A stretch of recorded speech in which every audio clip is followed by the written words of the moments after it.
Granger says people are putting AA batteries and even propane tanks out in the garbage. Mechanics say if you want to use less gas, you need to start by taking care of your engine. Many people I talked with today say that they would like to see the Big Red name stay here on the Sexton campus, but they understand why the district is moving away from the nickname. One of those homicides happened right downtown where Lansing will be shooting off fireworks tomorrow night. People across Michigan could be dropping off their ballots even sooner next year. I'm Cody Butler. Why there's a push to move Michigan's presidential primary up. Sparrow Hospital is spending more than $200 an hour for each traveling nurse to help cover shifts. That's a dramatic jump from the $75 an hour it was paying before the pandemic. The city says that this house on Kavanaugh was not registered as a rental property with the city of Lansing. Right now, the Lansing School District has more than 100 positions posted on its website, but it's not for just teachers. Happening right now, Lansing police are trying to figure out if a string of attempted armed robberies are connected. But that's going to change soon. You can see these stacks and stacks of concrete barriers waiting to be put in the southbound lane. The remaining road repairs are extensive and could take years to fully recover. Glad we don't have any flooding like that. It's good here this weekend, but could see some rain. Yeah, we could see some tomorrow, Cody. There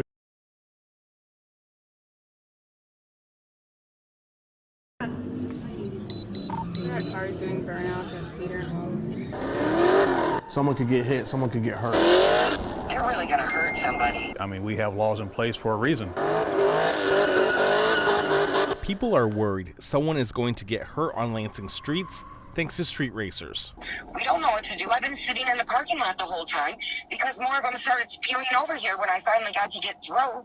I'm not about to put myself in another situation. Yeah, it's a daily issue. You know, you have people doing well over the speed limit, and it gets to be a real problem. Bubby Cook works at RPM Auto Sales on South Cedar. He has seen the issues caused by street racers and is worried someone is going to get hurt. I mean, I have a daughter who's still a new driver. You know, I hate to see her get into an accident because, you know, somebody wants to act like an idiot. We took his concerns to Lansing police, and they're worried too. We had 20 people die last year from traffic accidents because they were doing this.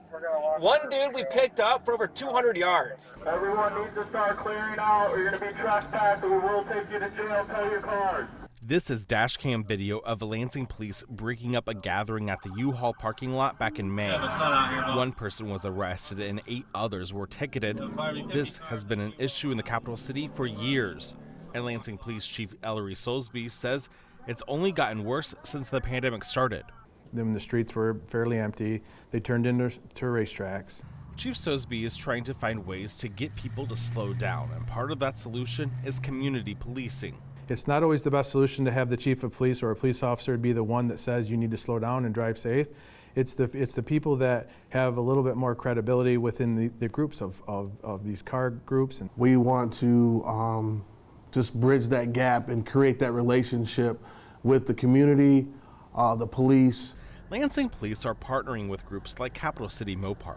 Terrence Smith is the president of the group. The local car group gathers for a car show in different parking lots.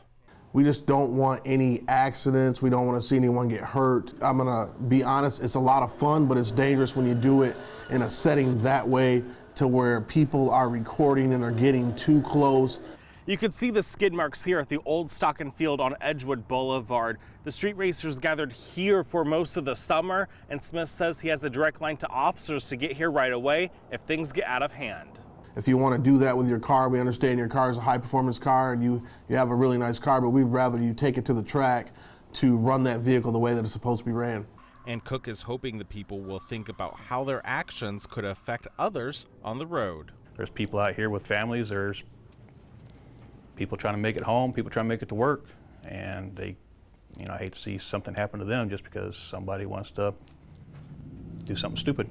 The Lansing Police Department is working with other groups to curb crime, using its partnership with Classic City Mopar as the example. In Lansing, Cody Butler, News 10. The year is 1984, the last time the Tigers win the World Series. And that's also the last time Democrats controlled the state Senate. That's changing in January after voters put more Democrats in the legislature Tuesday. Many of the issues that have faced our state, even the last 2 to 4 years, they haven't been reflecting the majority of Michiganders and their values. State Representative Sarah Anthony will represent Eaton and Ingham counties in the state Senate for the next 4 years. She says with Democrats in control, proposals Republicans blocked in the last few years, like gun and environmental reform, could become law. These are democratic values that we've been talking about year after year, and finally Democrats will have a gavel in order to make those policies a reality. But Michigan State University political scientist Matt Grossman says these changes won't happen overnight. When a government switches from one party to the other, they're able to move it about 1% of the direction between the total positions of the Democratic Party and the positions of the Republican Party. Now, the Democrats have a small majority in the legislature, and Republicans tell me they're hoping that they could still work together. It's always good to have bipartisan legislation when you're passing policies. Republican State Representative Sarah Leitner will be in the minority party come January. She tells me she's ready to get back to work. We have to regroup, lick our wounds, and try to put forth the best policy that we can for the people that we represent. Democrats say it was a grand slam night with them winning the House, Senate, and governor's office.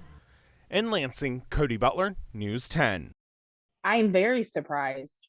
I'd never even heard of ransomware until this. Sunday, hackers got into the Jackson County Intermediate School District system and installed ransomware. That locks the servers until the hacker is paid, usually millions of dollars, to get the system back.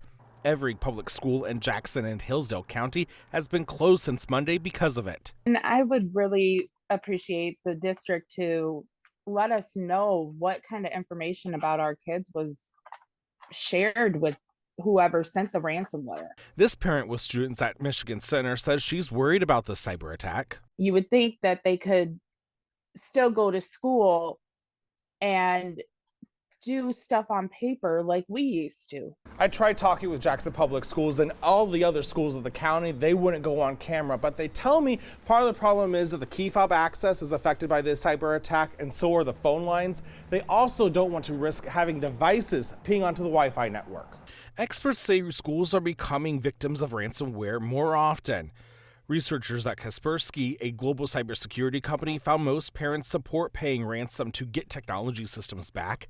But experts say that's a bad idea. Of course, we will always recommend to not pay the rescue, because at the end of the day, we have to stop supporting those cyber criminals to continue on the operations. The Jackson Intermediate School District says its technology department is working around the clock to get the system back. In Jackson, Cody Butler, News 10.